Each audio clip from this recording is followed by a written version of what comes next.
Good morning, Mississippi. This is not Jameson Haygood. This is Chris Hinkle, your blunt force conservative, BF conservative on X. I'm in here with Chip Matthews. He's going to Good morning. sit in with me for these next 2 hours. We have got a stocked show for today and for tomorrow. Sitting in for Jameson today and tomorrow. So the first hour, Chip and I are just kind of riff on some of the current events going on in politics. And then we are going to be joined in these, in the second hour by someone that has become a very good friend of mine, a great advocate for law enforcement.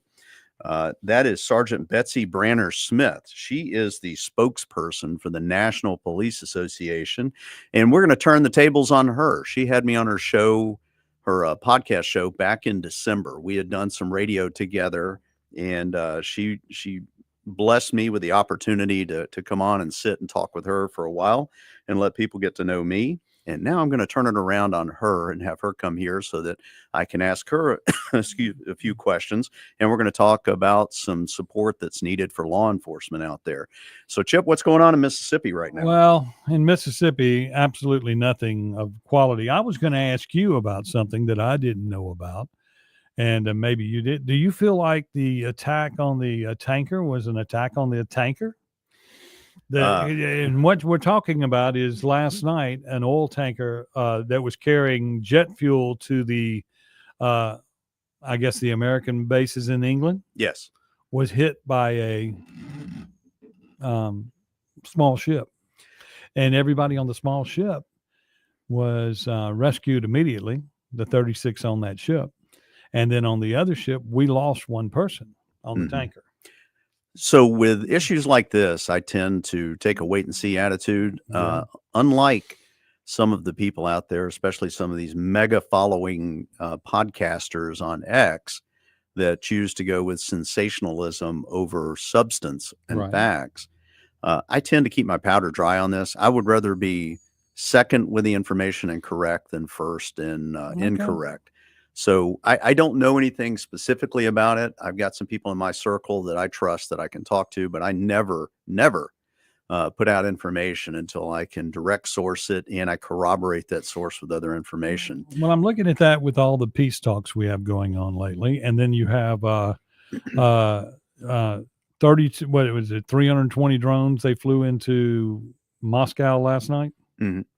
What I hear. Yeah. I'm like, what the heck's going on? Meanwhile, he is in with Rubio. Zelensky's with him in Saudi Arabia while they're working a peace negotiation. Isn't it amazing how Zelensky's tune has changed once he got over there and realized that without the U.S. support, that's probably a folly. He's not going to get the support that he actually anticipates. My feeling about him, my personal feeling, is that he's looking for every way that he can, like a lot of our politicians, to extend the grift, to get this to be an endless war. And he's willing to sacrifice his own citizens to do so. He won't say that. He's come a long way from being hailed as Churchill brought into the well of the Capitol building to getting thrown out of the White House. I mean, he sacrifices his citizens much like the Mississippi legislature here sacrifices all of us. I'm curious. I stopped holding my breath because I didn't want to pass out. Has Roger Wicker weighed in on any of this Zelensky stuff, or is he out there still deleting things off of X? He's been deleting things off of X, and then I saw last night where somebody put up, I guess it's a competing radio station. Oh, it was on their site. Wow. That Roger Wicker may be the person to save this whole deal. And I just went, that is strange that a radio station is going to promote a Mississippian who promotes Ukraine. The grift extends wide and deep. I see that and I just go, no, it didn't say that. Well, they're highlighting, I believe, if this is correct. If not, I did see the article. One of the big wigs in the defense contractor industry, the military industrial complex, did put a very glowing article out about Roger Wicker. And this just has all of the smell of trying to deflect from things that are going on where he was 1 minute he's over giving a standing ovation for Zelensky. At least Lindsey Graham has come to his senses Right. and realizes the way the tides are turning. I have heard from a number of people that I trust in Mississippi politics. There's a lot of people that they're kind of pissed off at Roger Wicker. I mean, I understand. And your situation is, you go, how does Roger Wicker keep you?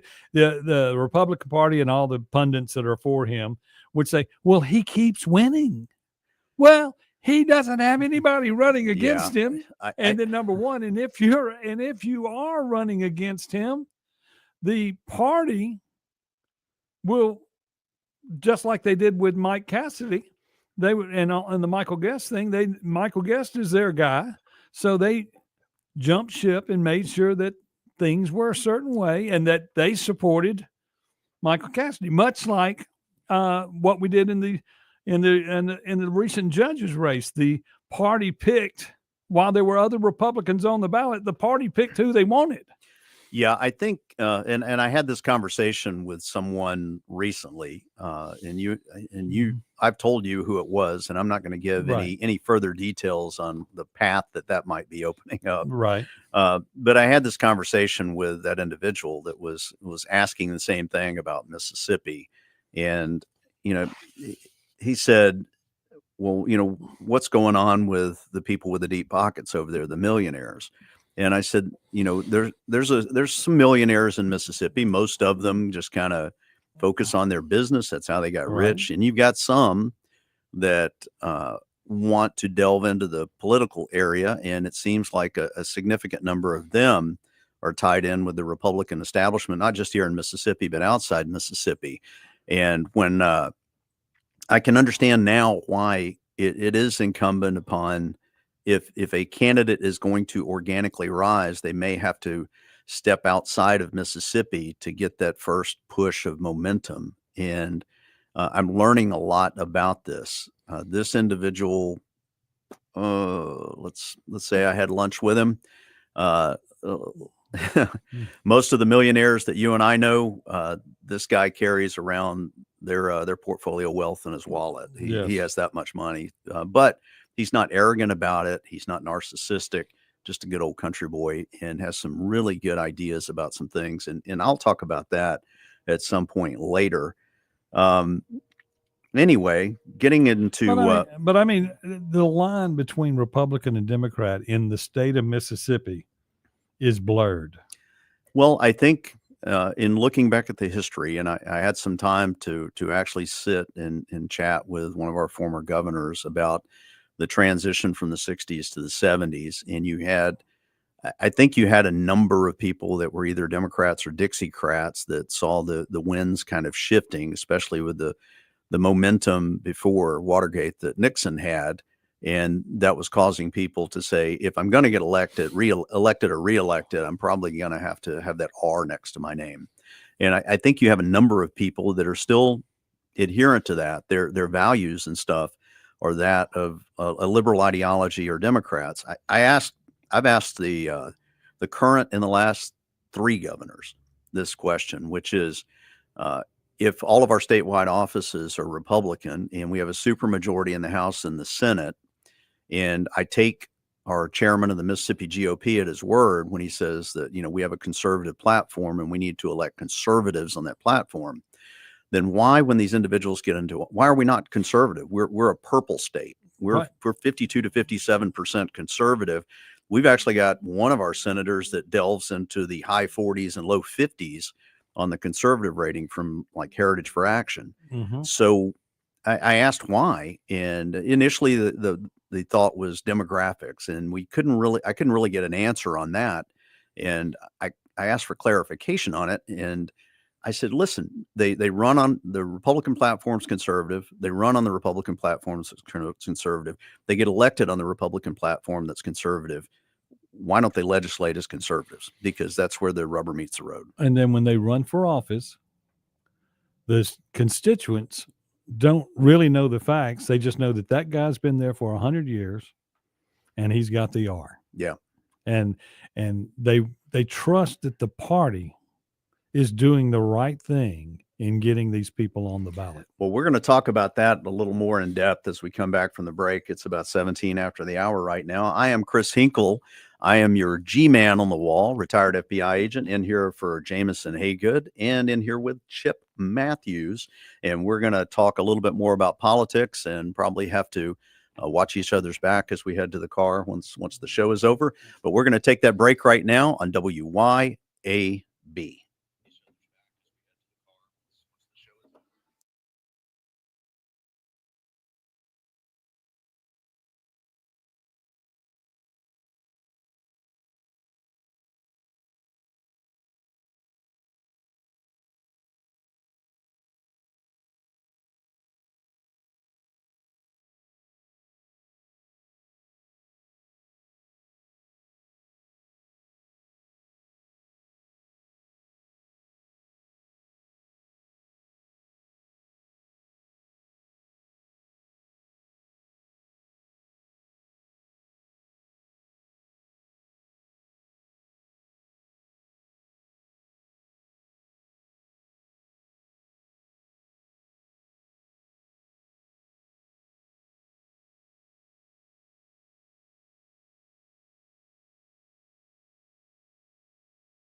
All right, welcome back to the Jameson Yeah. Jameson Haygood show. It is Yes. a good fight with Jameson Haygood. He Correct. hates when I do that. Right. I'm here with Chip Matthews. I am Chris Hinkle, your retired G-man, your G-man on the wall.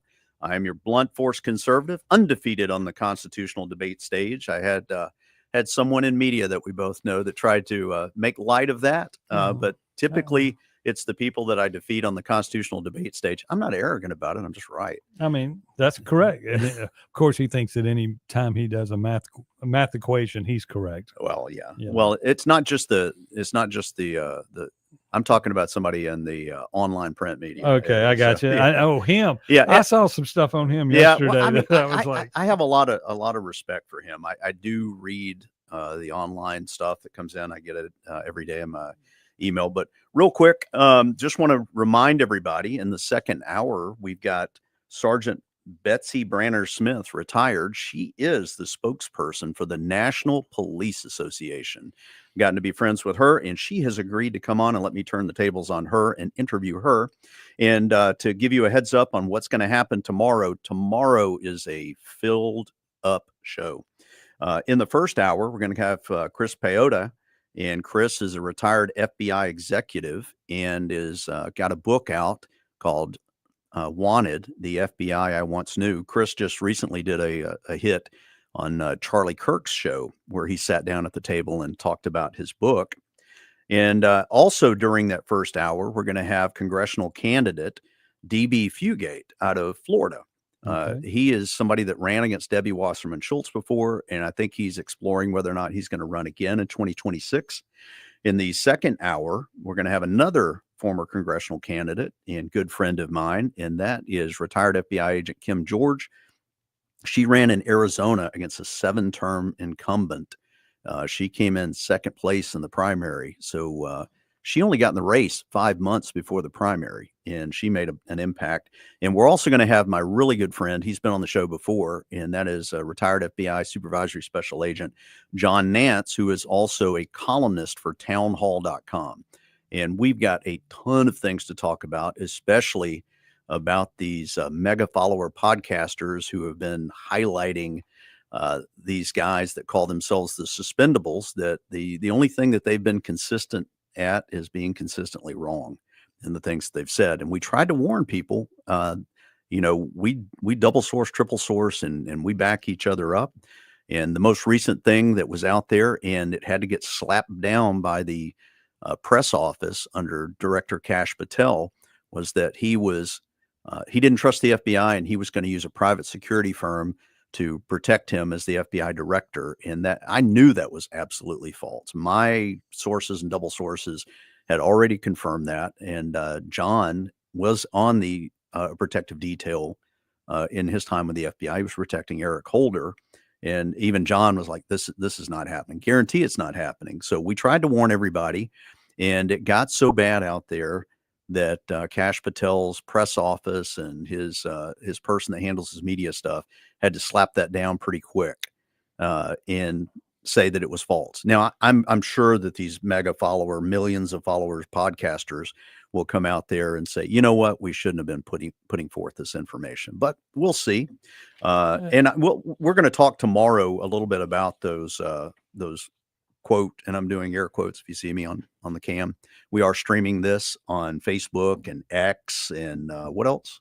YouTube. We are streaming on YouTube. If you're kind of curious of what how I look here, I look tired right now because I have been fasting like crazy lately and dropping some poundage. But Chip, you wanted to weigh in on some stuff before we get going? The big thing here is the proposed House budget, Republican budget, and Benny Thompson just put this out 9 minutes ago. The proposed partisan House Republican budget is nothing but Donald Trump and Elon Musk stealing from the middle class, seniors, and veterans. And I just sit there in my mind and I go, hold on just a second. This is the budget that y'all created before, and we're just refunding that bill because we're not changing anything, right? That's true. Okay. So basically, it's it's Joe Biden's final bill. Isn't it called a CR? And that stands for continuing resolution, which means we're going to kind of keep the status quo.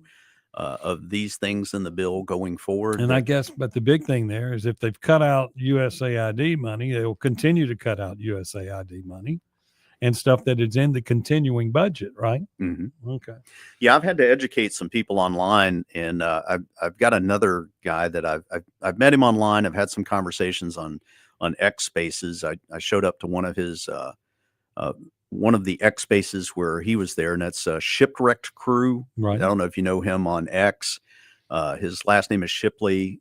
He and I have had some DMs back and forth. He's about 2 years older than I am. I just turned 61 on March 2nd.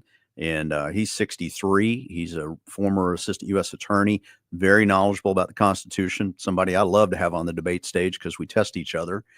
And in talking to him about a lot of these constitutional things, whether or not the Article 3 branch, the judiciary, has the power to act as the Secretary of State and say that the executive branch, the Article 2 branch, doesn't have the authority to expel someone that violates the terms of their visa. And you're a judge stepping into those waters because there are certain articulated powers that each of the branches have. There are things that the executive branch does that no others can do. The executive branch appoints with the approval of and consent of the Senate officers under the authority of the executive branch and can remove them for any reason. The executive branch has the responsibility that even though the money was delegated by Congress in their bill, the taxpayer funds that were put out there, the executive office is not obligated to spend every last dime of that is designated. He has the president has the fiduciary responsibility to ensure that there's no fraud, waste, and abuse, and if there is, can pull it back, or if it can be done more effectively and efficiently, return funds to the Federal Reserve. So, when I hear these people talk about, well, the president has to do what Congress says. Well, if they allocate money for USAID and it's allocated for a certain purpose, and USAID subcontracts into something that directly contradicts the foreign policy of the government, President Trump's not required to carry over the foreign policy of Joe Biden. He's not obligated to continue contracts and subcontracts that Joe Biden entered into prior. So, when I hear people say that Trump can't stop this stuff, it is time for the Supreme Court, the third branch of government, because this deals with the articulated powers between the other two branches to step in. And the longer that I agree with, I think I heard Thomas Massey or someone, maybe it was Mike Lee, the longer that the Supreme Court sits on this and doesn't act to resolve this issue, they can expedite it up to the court.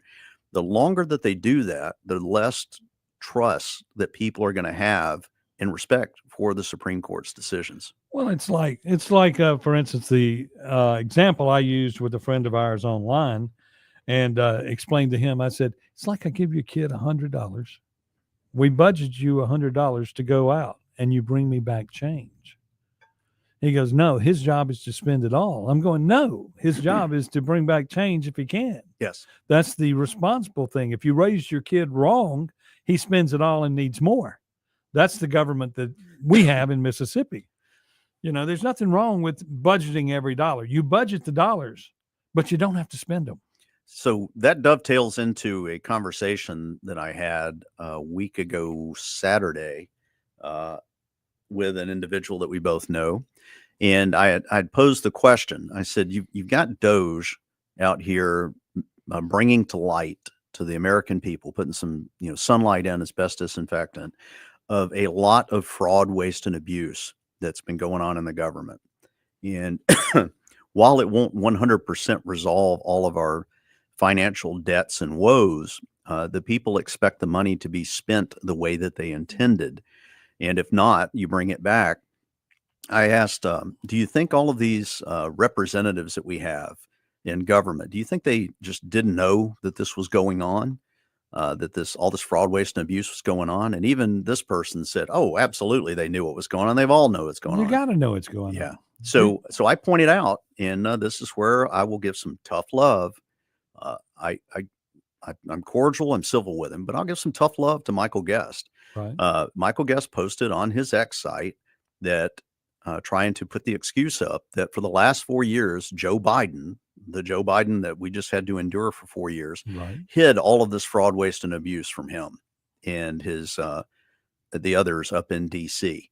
And I immediately responded with the question, and I never got an answer on it. So, are you telling me that you had zero idea that this was going on? Are you telling me that you were elected as our representative and you allocated the funds? Did you not do your due diligence in following up with these agencies? We gave you this money. What did you do with it? Or are you complicit in it? Because that's the only 3 options that you have right there. And all of the Mississippi delegation voted to fund, let's say, USAID. But did they follow up on it? No, say their answers that when they've been each one caught saying, "I didn't know that was in there." I'm going that's not the answer. That's like the kid coming home. I didn't know we stayed out past 2 a.m. I didn't know if I drank a beer that would do that to me. It just doesn't. It's incredulous to have someone in our elected office that we charge to go up there to act in our interest, to be the gatekeeper on our constitutional liberties, that individual gets up there and doesn't ask the follow-up questions. What'd you do with the money I gave you? And he was an attorney and a DA as far as Michael Guest goes. I mean, if you're an attorney and a DA, I expect you to have an investigative side of you that you wouldn't sign in. Look at Tommy Tuberville, a football coach, and all he does is write. Now, of course, he does not even take his salary. Nope. So you can't say all of that. Ole Miss paid him enough before he left to where before Auburn got a hold of him and paid him, and he's been paid. He doesn't need all that. Yeah, he's full disclosure, someone that has come into my orbit recently. So we have Coach Tuberville and I have a mutual friend. And, I mentioned how much I respect Coach Tuberville. He's really the only senator in the entire U.S. Senate, even beyond Mike Lee and Ted Cruz. I have my issues with them that I trust. And it's because of the stance that he took on abortion and held up the military promotions, even to the detriment of having his own party come after him and threaten him, with taking away committee and funding and all of that. And he just laughs. Well, so, as a Mississippian, we have love-hate relationship with Tommy Tuberville because, the Pine Box. The Pine Box. Yes, the Pine Box. But he goes over there and does the right thing. I mean, the way I look at it is maybe he learned something while he was here. So I think it is appropriate for citizens to ask the questions, what would you say you do here? If these people are supposed to be the watchmen out there and the guardians of our liberties, they literally swear an oath to protect our liberties. That's the one thing that they swear an oath to do. And so my question to you is, and you being an ex-FBI agent, when you break the oath, you have now committed treason, right? Well, I would have to go and look at the predication for treason. What I get frustrated with is when people throw out the most heinous and serious sounding charge, similar to what was going on with the J6 people. Right. This is insurrection, and not one person was charged nor convicted of insurrection. I think I used to say this when I was supervising the civil rights program when I first transferred down here from FBI headquarters in 2006. There's always this 18 USC 1001 violation that gets thrown in there about lying to a federal agent. Right. And I've never had a case where that actually ended up being one of the last charges. It's never been the foundation of anything that I did. It's similar to, we had this conversation about people being prosecuted for federal misdemeanor trespassing charges. I never worked a misdemeanor case in 25 years as a federal agent with 2 agencies. So when I hear people do that, I used to say in the civil rights program, okay, why go immediately for hate crime when we've got 5 other things that we can definitely prove that have met the predicates of the offense, and let's bring that in. Because hate crime plays better in the media. Plays better in the media, but sometimes when you play better in the media, you end up violating someone's 5th, 6th, and 14th Amendment rights to due process, and you lose the case. It's similar to I'm giving some latitude to Pam Bondi and Kash Patel to get their sea legs under them about where everything is. And they're starting to do that now. I'm Well, seeing some things. I feel that they have done it, unlike Trump and everybody else that gets like the Doge team and this, that, and the other, they have to actually follow the rules. Mm-hmm. Okay. So, like you not wanting to comment on the ship being I want to wait till wrecked, I know you're going to more. wait till you have some evidence and some credible things. information. And so that's what's got to happen with them. Everything they know. So, but it has to go through the process. You're talking about doing the right thing. So I think Pam Bondi got a little ahead of her skis in doing a hit piece on Fox News, on Jesse Waters, and on Sean Hannity's show, in promising things from the Epstein list. And the 200 pages that were out there, it was stuff that people already knew. Well, if you're going to bring people to justice, they have rights. They have due process rights, and we can't try them in the court of public opinion because they're not going to be held accountable outside of that. I mean, because it's a bad look to walk out of the office of the president and everybody holding up, we've got the books. I think it's just a bit of a learning curve. My recommendation remains the same. I think if you're going to talk about that, hold a press conference, you and Kash Patel, and just get out there and answer the questions. Tell them what you can and can't tell, and tell them why. And I think transparency is the way. And I gave kudos to Kash Patel's office just this last night, because he is working diligently to provide responses to Jim Jordan's committee in response to the pipe bomber outside the DNC.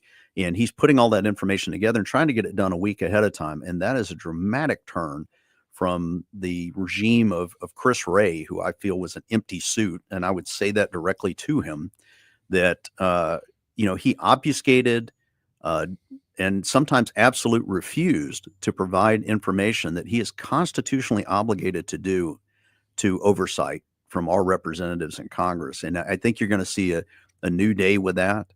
We're going to take a break real quick so we can come back, because I want to get into this thing where I and some of the very small number of people in my circle, we've just extended it by one person, first time in 5 years, about some of the things going on inside the FBI, some of the things that we see out there, in the cautionary tales that we've tried to put forth. So I am Chris Hinkle, your blunt force conservative, your G-man on the wall, in for Jameson Haygood on A Good Fight. And I'm in here with Chip Matthews. Yes. We will see you all after this obscene profit timeout, as Rush would say.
Man, I love me some Randy Travis. I used to get chills putting that cassette tape into my Nissan pickup that I had back in the day. Cassette tape.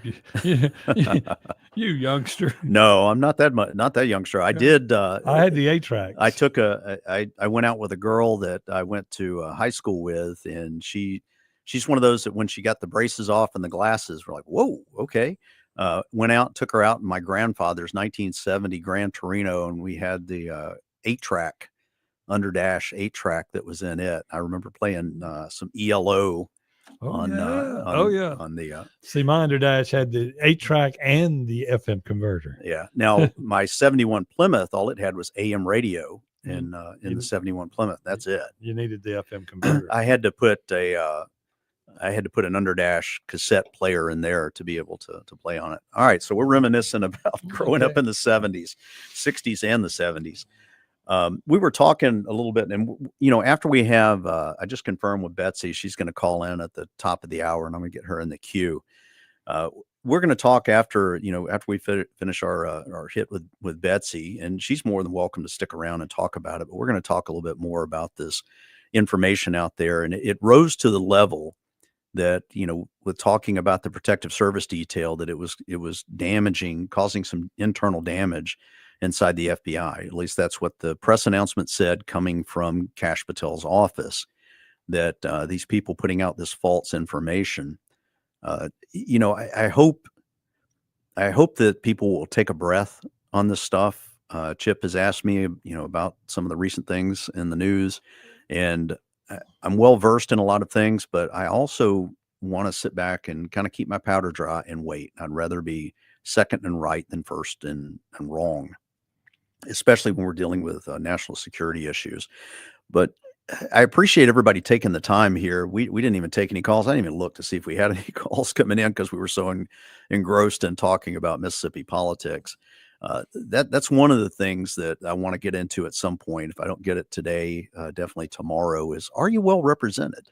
No. Do you think that the people in elected office are actually representing your values, your views? Are they um, are they expressing the things that you want, and do they have your best interest at heart? And it's sad. I'm sitting here thinking, I don't know of a of I don't know of a federal representative that I feel actually represents my views in the No. state of Mississippi, whether it's our senators or our congressmen. And do they represent the views of our state senate? I mean, they seem like rogue agents. Yeah. I mean, the state acts one way about things, and the federal government officials act another way about things. Yeah, and I think it is time to have some tough love questions with these individuals. We're done with the backdoor stuff. Someone tried to convince me that I needed to gain their confidence so that they pick up the phone when I call, and they can call me and I'll pick up the phone. We've had enough of that. It's time to bring some sunlight to this stuff and get it taken care of. So I'll be interested in hearing from citizens, tomorrow or later today. This is Chris Hinkle with Chip Matthews, and we'll see you after this obscene profit timeout on WYAB.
All right. Welcome back to A Good Fight with Jameson Haygood. I am Chris Hinkle, your G-man on the wall, retired FBI agent and small business owner. And I'm your blunt force conservative, undefeated on the constitutional debate stage. And I have with me Acme Pizza and Daiquiri owner and host of the Chip Matthews Show, Chip Matthews. Yes.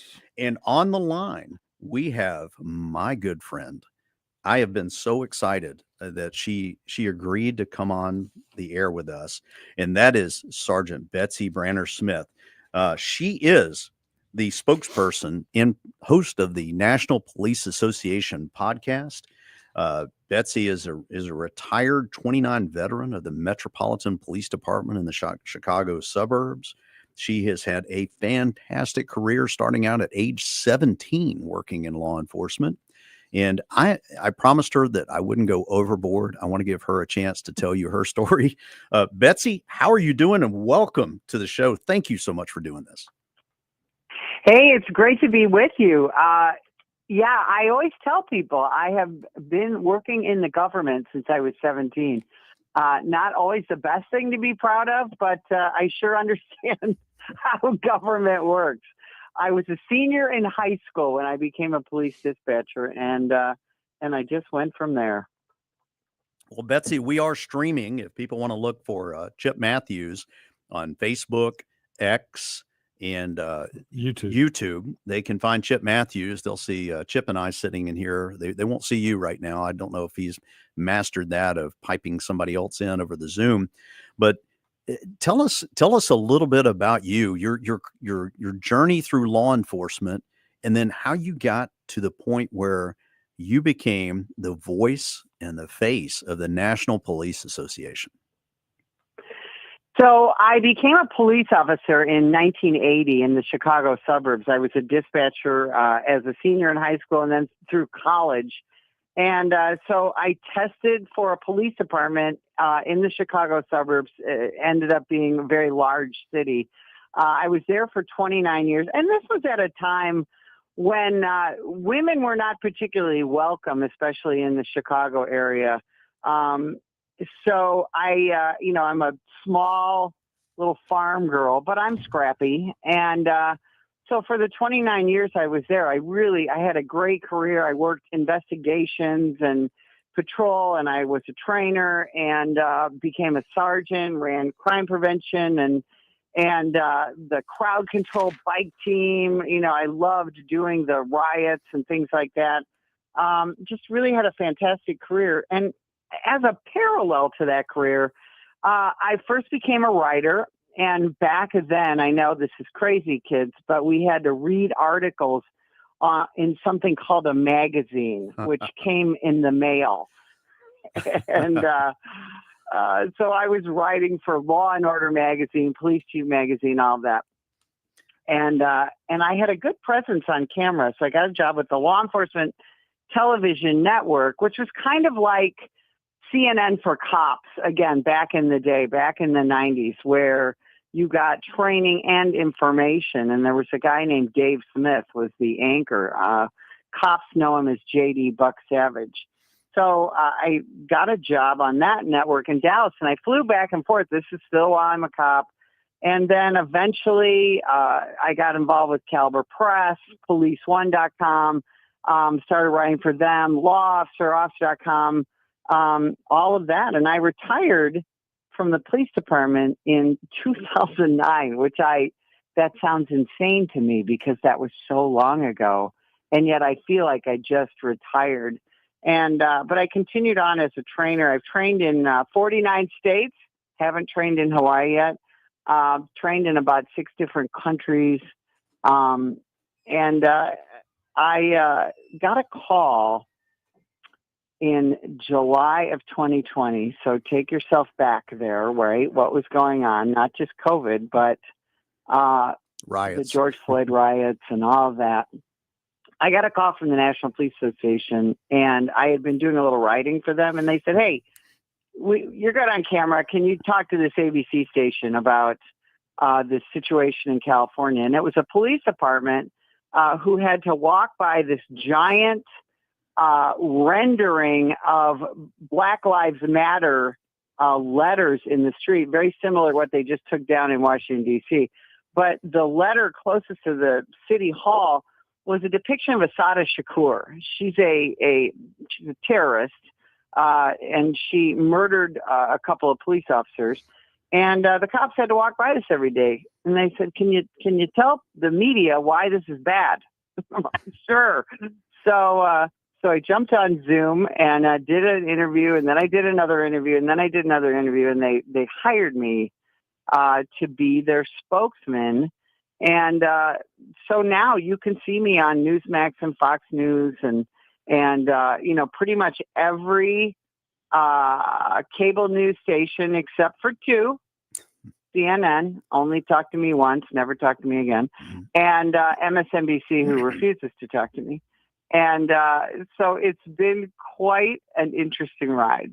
So sometimes people, God removes people from your life, and I guess he removes quote news stations from your life that might disparage your reputation or diminish your reputation. And you've got a fantastic reputation. The podcast is amazing. I've gone back and watched a few of those, and even to, I don't like to hear my own voice. And even less to see myself on camera. Nobody likes to hear their own voice.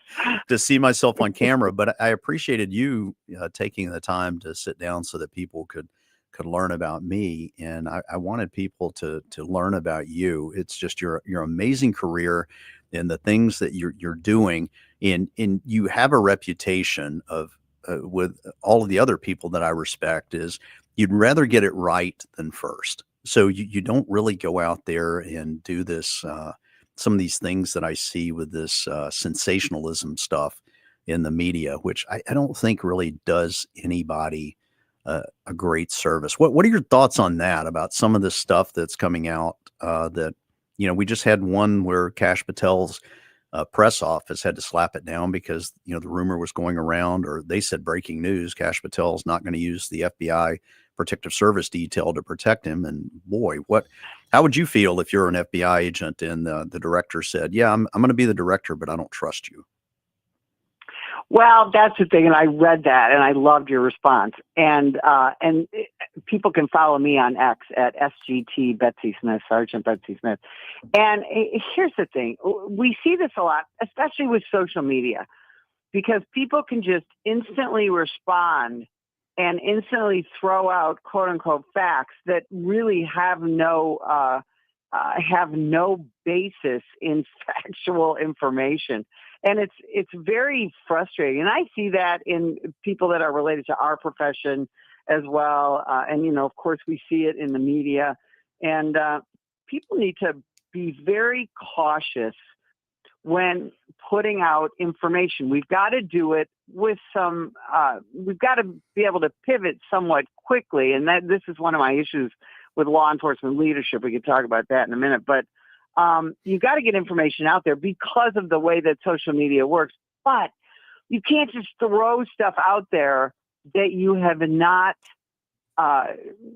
found to be true, that you cannot back up. And I see that a lot. And I'll tell you, of course, my first instinct as a law enforcement advocate and a retired cop is to, always say that cops are right. But we know that's not true. And I have found myself in this situation, after the horrendous death of Tyree Nichols in Memphis, Tennessee, at the hands of 4 police officers.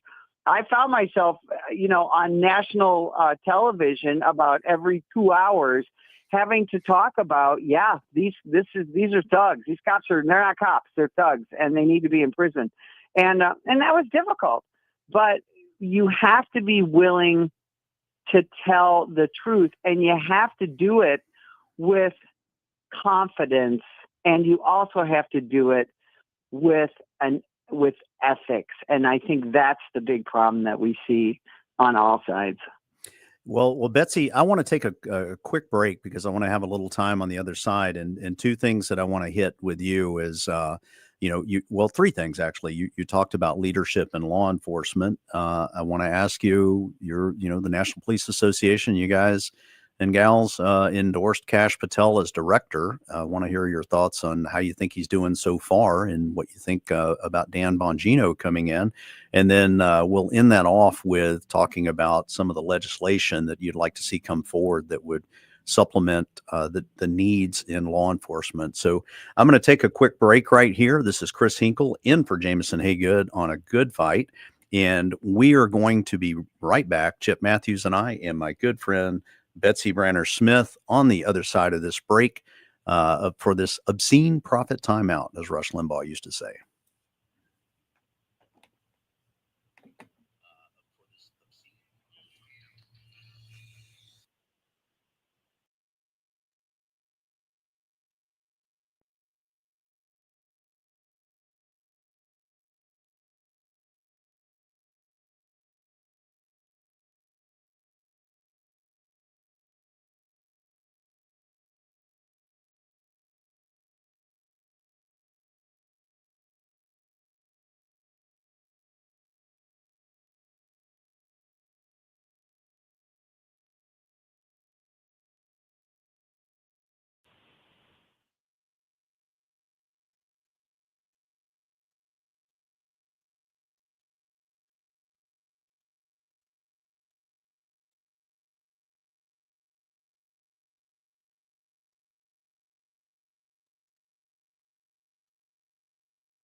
I love that intro music. I'm sure you do too, Betsy. So, as Who was that band? uh, that's Randy Travis, isn't it? I don't know. It sounds like it. Didn't know. So, Betsy, real quick, we were talking before the break. What are your thoughts on the needs of law enforcement leadership going forward now that we're getting beyond all of this knee-jerk stuff from George Floyd to, we got to let these people protest, to include even burning down federal and state buildings. What's your thoughts on what are the needs for law enforcement leadership?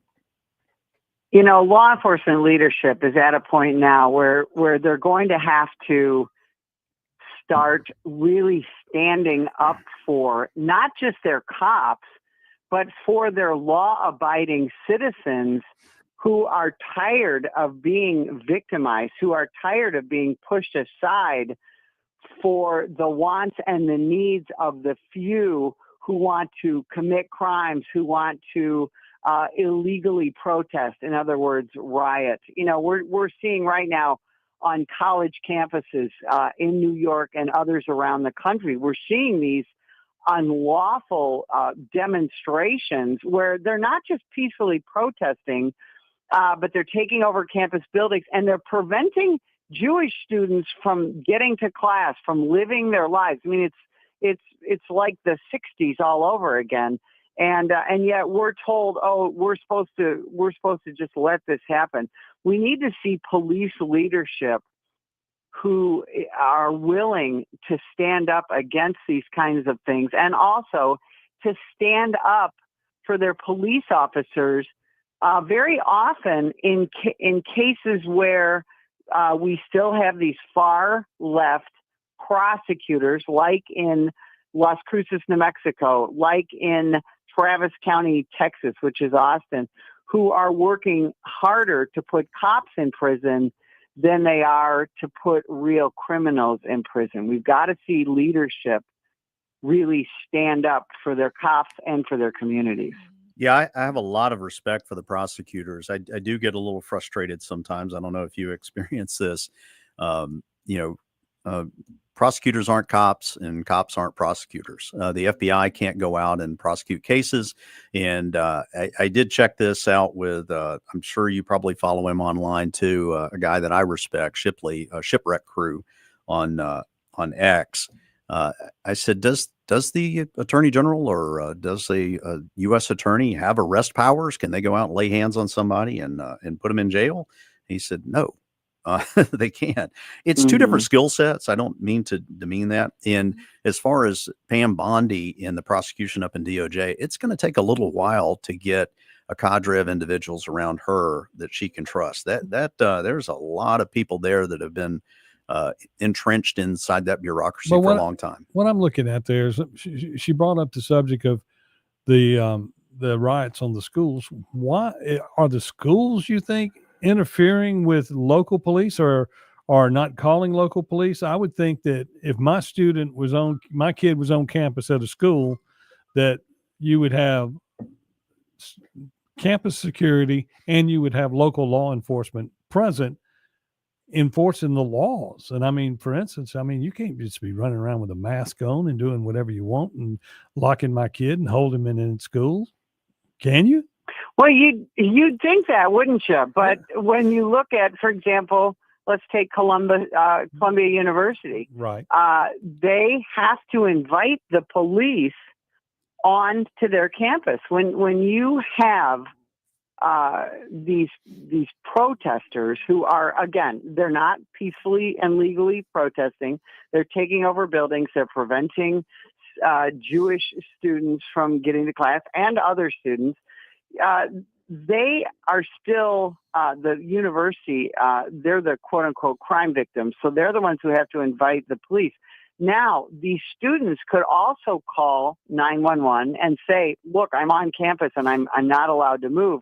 But when university police respond, they have to respond in accordance with the university. And that's why very often in these cases, and that's what's happening now, the feds get involved, because now it becomes a federal civil rights situation. But you're absolutely right. Can you imagine getting a call from your kid saying, I can't get to my class because people took over the building where my class is, and I don't know what to do. And I'm being, maligned and attacked because of my skin color or my ethnicity. In this case, because of my religious beliefs. But if you had had an active, it's extraordinary. If you had had an active shooter, they would have been there, right?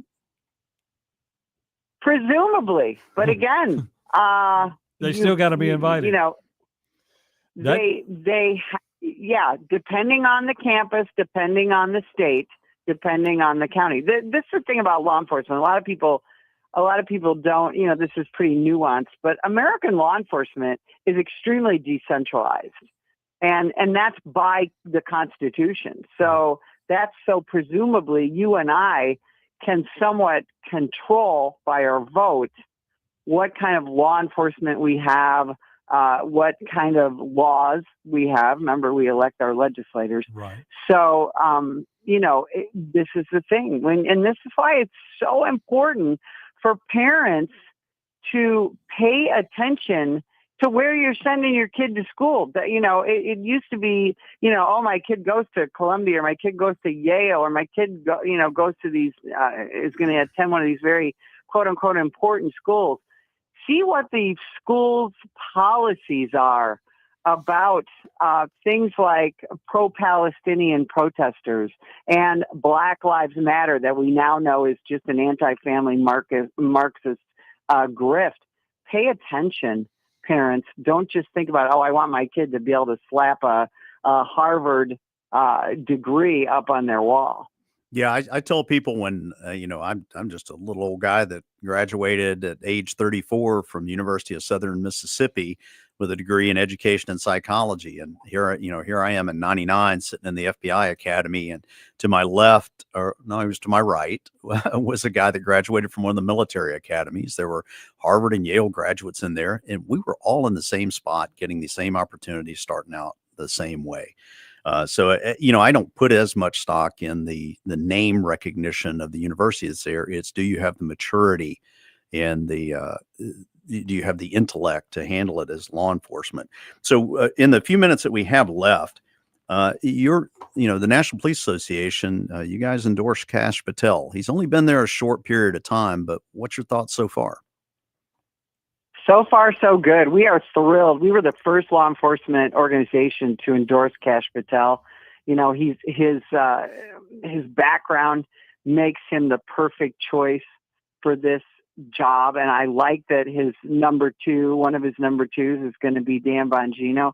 And so far, Kash has done some extraordinary things, some out in public, and some, as you know, behind the scenes. And I think that he is going to be able to return the FBI to that organization that we can all look to as the prime example of what law enforcement should be. Yeah, I think he's doing a pretty good job for somebody that hasn't been in this end of the pool.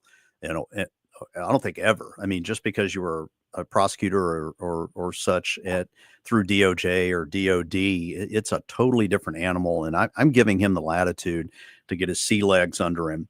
I do have some tough love things, and I've put those out there before. I probably would not be doing many selfies from a UFC fighting event. I would probably be spending my time in DC fighting to get this agency back on track and back within the constraints of the Constitution. But I think he's getting there. He's definitely doing well. I've been in touch with Erica Knight, who is his spokesperson and stuff, and she's complimented some of the things that my small group has done. Dan Bongino, I'm going to take the same thing. I'm going to wait and see. I think his heart's in the right place. It's going to be different for him. The deputy director of the FBI is usually not public forward facing. He's making the trains run inside the FBI, and the director is the face out there. I'll be interested in seeing how that plays out. I would encourage, and maybe this is happening. I know it's not happening in my small group, but I've encouraged Kash and his crew. You really need to, find the people, the agents that other agents respect inside the FBI, and lean on them to say, okay, tell me about this.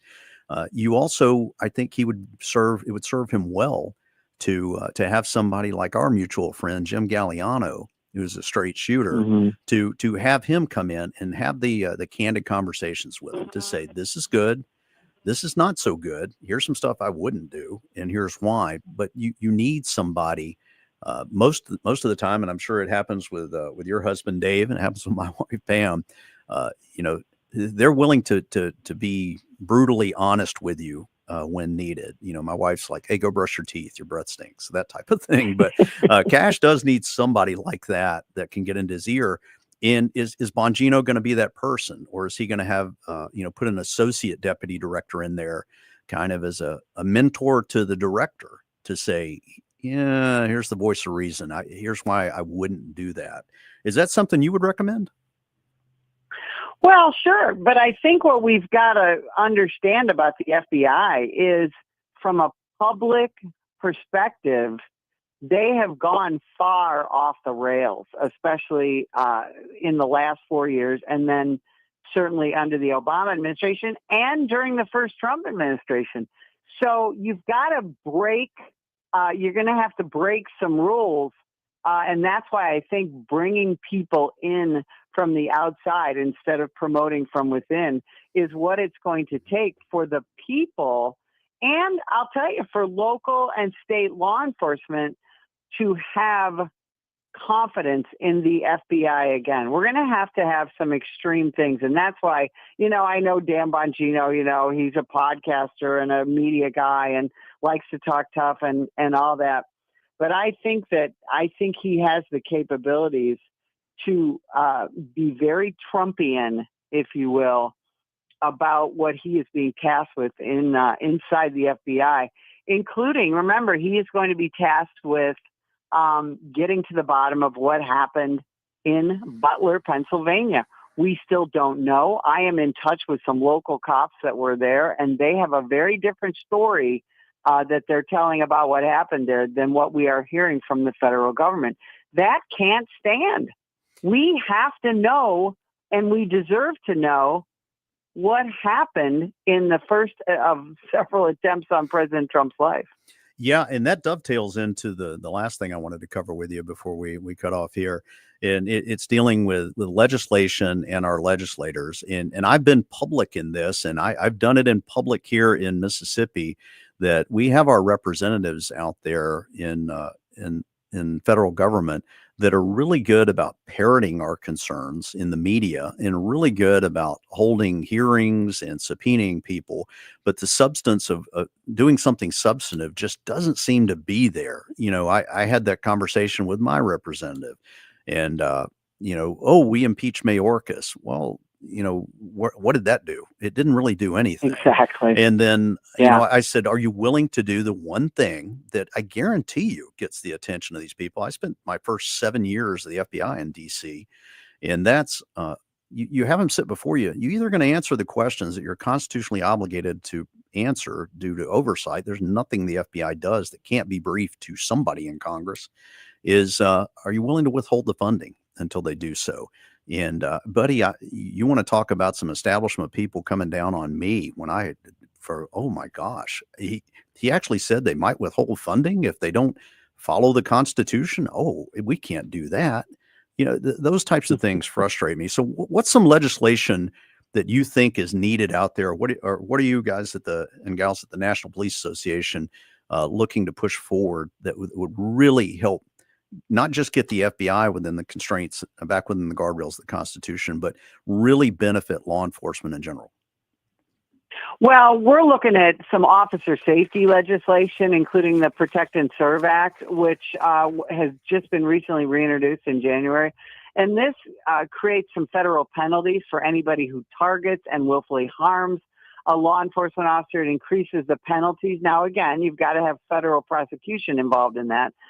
Which is absolutely possible in virtually every incident where a police officer is harmed. We also have, we're endorsing the Serve Act, which is coming out of New York, which takes on the absurd bail reform. Claudia Tenney from New York has introduced this, and it reduces just exactly what you said. It takes away funding from jurisdiction to continue to follow this illogical bail reform that continues to let criminals out who should not be out on the street. We also have here in Arizona, we've got Congressman Juan Ciscomani is pushing forth a bill that is going to punish with much more veracity these cartel and coyotes who run from the Border Patrol and run from law enforcement, state, local, county. When they run, the penalties are going to be severe, because what we see in border states, including here in Arizona, is they get into these horrific crashes and they end up killing people. And, you know, we just had passed yesterday, Eli Crane, also from Arizona, was able to pass, there was only one dissenting vote, a bipartisan bill that just says we're gonna write a report every year about all the tunnels we discover between Mexico and the United States on the southern border. Rashida Tlaib was the lone vote no. Come on, Minnesota, do better. Well, you know, I appreciate that. And you brought up Eli Crane from Arizona. I hope you get a chance to listen in tomorrow. We're going to have a good friend of mine, Kim George, is a retired FBI agent, and she actually ran for Congress in Arizona last cycle, and she's toying around with the idea of running again. She's been kicking me in the behind, trying to get me to do some things in the political area, and we'll see how that goes. Betsy, where can people find the podcast, and where can they connect with you? So go to nationalpolice.org. Nationalpolice.org. You can click on that donate button. We're a charity, and we do all this hard work on charitable dollars. So take a look there. You can find the podcast. You can find me, and then follow us on X. We have a great presence on X, on Facebook, Rumble, YouTube, where you can find the podcast as well. We're at Nat Police Assoc on X, and I'm SGT Betsy Smith. Okay, well, I will pin some of this. Chip's going to pin this radio show that was recorded here on different platforms. I'm going to pin it to my X account for a while so that people can see it.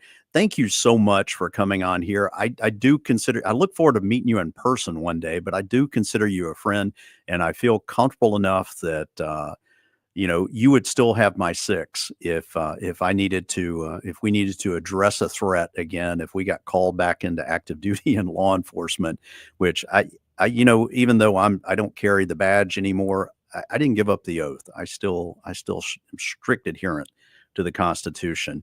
And thank you so much, Betsy. Folks, go out there and look up the National Police Association podcast. You can find it on multiple platforms. I usually just click on it on YouTube. I've got it pinned on there, and I try to catch Betsy every time I can.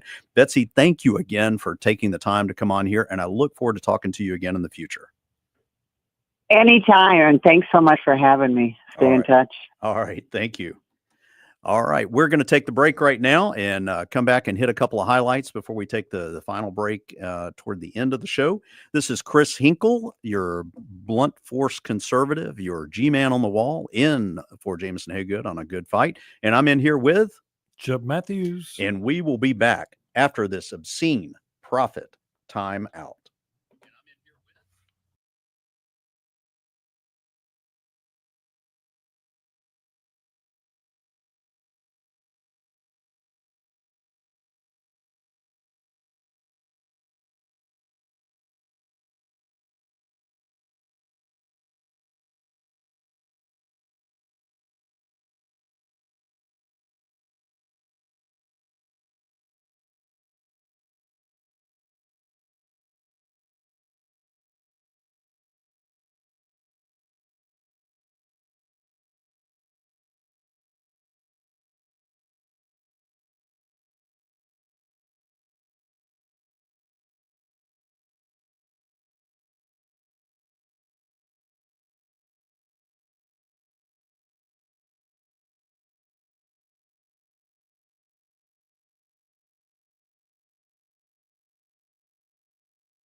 Man, that music takes me back to high school. I still remember when it was You're- John Cougar. John Cougar Mellencamp. Well, no, it started John off. Cougar. It started off as John Cougar in And 1982. And he was supposed to be the next David Bowie originally. Really? When he put out the album before that Cherry Bomb, you had the one where he did I Need a Lover and Yeah. all of that stuff. And he was supposed to be the next David Bowie, Wow. because David Bowie had retired and retired again and retired again. And then he seemed like he would be the guy, and they were going to package him a certain way. And as it went on and on and on, he decided he wanted to be John Cougar Mellencamp. Yeah, he and Bryan Adams were, a lot of my, right after I got out of high school, were some of the like people. a knife. Yeah, I tell people the story. I may have told you this one. So in 1983, I went to see Journey in Birmingham for the Frontiers tour. Right. And it was a group, a warm-up group, just a very small portion of the stage, just, drum set, couple guitars, and I think maybe a keyboard. And it was Bryan Adams was the warm-up group. We never heard of him. And I immediately went out and tried to find that cassette the next day, with Cuts Like a Knife. Well, he played Jackson with Patti Smythe from Scandal. Mm-hmm. And I went and picked him up, me and Peter Christian, which is an old radio guy from around here, and Lolly Dude. And we all went to Cerami's when it was on the reservoir in Madison. And we all ate, and I hung out with Patti Smythe from Scandal, which she later married Tom, who's a tennis player, John McEnroe. Yeah. But we had a great time. So the groups that I've had contact with when I first went into the military, they were Big Kahuna's Water Park in Destin. I don't even know if it's still there. They had an amphitheater and they used to put on concerts. And I remember they were looking for military style people to come in and do security. And I can't remember how much they were paying us per hour. It was just pretty cool. But I got to work backstage for Eddie Money when he came in. See, I had Eddie Money at Fire right before he died. Came in, it was funny as hell. He's a former Chicago cop. Well, I thought he was a New York cop. Maybe it was. Maybe I'm thinking of Hal Linden. But I got a kick out of him because he came in and says, "I ain't a lot of people here tonight, Chip, but I'm getting paid $15,000. Yeah, and we're going to do a hell of a rock show." He did a big giant line of cocaine. Yeah. And yeah, he was. And I just went, "Holy cow!" Yeah, because he did it in front of a cop. And the cop, and he looked at the cop and says, "There's no more evidence. Yeah, I'm going to the stage." Yeah, they snuck him in the back seat of a Volkswagen into Big Kahuna's Water Park when he came by, and then they put him into the trailer that was out there. And this is when he had that song with Ronnie Spector. Yeah. Well, he didn't have a bad song. That's what there's two things that people that promote Eddie Money. Eddie Money had the hits. Yeah. And nobody can make money but Eddie Money at an Eddie Money show if you're a promoter. Yeah. That's the other rule. The smell of marijuana coming out of his trailer was pretty extensive. Got to work back there, a group called Horizon. Yeah. And worked backstage for them. And then Bad Company. Bad Company at Big Paul Kahuna's. Rogers and the boys. I don't think Rogers was there for this one. Okay, so you had Brian Howe. This was in the This would have been like 87. Yeah, 86, 87. Brian Howe was singing then. It's a good album, great album. Yeah, it was a great time back then, and the concerts that I got an opportunity to see. I got to see Van Halen, not Van Hagar. Queensryche warmed up for them. Oh yeah. I got to see Kiss for the Lick It Up tour when they first took the makeup off. And Journey was still by far the best concert I've ever been to. One of the best concerts I remember is Journey with the Babies opening. Okay. And I enjoyed that. John Waite, yep. Which he's coming to town with, who's that coming? That Brandon Amphitheater with Rick Springfield. Okay. Yeah, it was a great time back then. I've seen Heart twice. They're amazing in concert. Oh yeah. They were with the Black Crowes and Cheap Trick. Cheap when Trick's I saw them in Pensacola. My favorite buddies. I like they always come over to Philadelphia. I get to go hang out with them. So I met all these guys back in the day, and it's to this day at least it's fun to go hang out, and because they've calmed down some. Well, we've done some catching up here on the music, kind of taking cleansing the palate from the politics and the law enforcement stuff. We're going to take one more break and then come back, and I'm going to tell you about what's going to be going on tomorrow. This is Chris Hinkle, your blunt force conservative, your G-man on the wall, in here with Chip Matthews. and we will see you all after this obscene profit timeout.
All right, we are back from that obscene profit timeout. This is Chris Hinkle, your blunt force conservative, and I am in here with the host of the Chip Matthews Show. Got the wrong one. There we go. Had the wrong button pushed Yeah, there. the Chip Matthews Show. Chip Matthews Show. And of course, tomorrow I know what I'm doing tomorrow. Are you going to come up here and sit with me a little bit? Well, tomorrow at noon, Mhm. I have to be at a political debate. Oh, because I'm running for mayor of Canton. Okay. And we'll be doing that at the Why are they Episcopal Church in Canton. why are they holding that in the middle of the day? That's a good question. Somebody else brought that up to me, and I go, well, I guess the church has a lot of people that'll show up. Well, speaking of which, and in politics and people talking about running and things like that, for the listeners that are out there, I'm going to give you a little teaser. So tomorrow, I'm going to be in here guest hosting again. And as I said before, I've got in the first hour, Chris Piota. I think that's how you pronounce it. I'm going to ask him again. We've chatted on the phone and on a Zoom call. He is a retired senior executive from the FBI. He's one of the good senior executives that was trying to fight things from the inside. Then we're going to move on to congressional candidate D.B. Fugate out of Florida. And in the second hour tomorrow, we're going to have Kim George, who was a candidate for Congress in Arizona. That was, Betsy was mentioning Eli Crane in Arizona. I may ask Kim about that when I get off the air here. And my good friend John Nance, who's a columnist at townhall.com. He's also a retired FBI agent. But tomorrow, mark this in your calendar. Anybody from the state of Mississippi that really wants to hear something, because I've kind of kept this close hold. A couple of friends know about it, and I've talked to them. But I'm going to have a huge, huge announcement tomorrow on the air. And I'm not going to, now that you've told me, I'm not going to tell anybody what it is. Okay. Well, we'll just hold our water. So it'll be interesting to see what people think about this announcement tomorrow. If I can tell you, it's life-changing for me. Yes, it is definitely. Would you agree that it's life-changing? Yes, it's very much life-changing. Okay. Well, I hope that people embrace this life change for me, and it'll change your life forever. Oh, it will. It definitely will. And it's going to impact how I view things, how I respond to things. It's already had me doing things to get in shape to prepare for this. But it's also, that America has to be saved. I do know that.